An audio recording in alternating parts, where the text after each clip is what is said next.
Europa gibt es rund 1200 kommerzielle See- und Binnenhäfen, in denen lange Strecken, wechselnde Lasten und extreme Umweltbedingungen aufeinandertreffen. Digitale Prozesse und steigende Sicherheitsanforderungen stellen komplexe Herausforderungen an den Betrieb. Unsere Kabelverlegesysteme bilden die Basis für eine flexible Energie- und Datenversorgung. Passagierschiffe stellen höchste Anforderungen an Brandschutz und Kabellast. Spezialschiffe arbeiten unter extremen Umweltbedingungen. Behördenschiffe für Zoll oder Rettung erfordern absolute Betriebssicherheit. Unsere Kabelverlegesysteme sind für diese Schiffstypen und Szenarien konzipiert.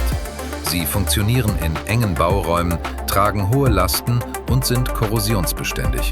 Mit mehr als 100 Jahren Erfahrung ist die Nidax Group Ihr kompetenter Partner für maßgeschneiderte Kabelverlegesysteme.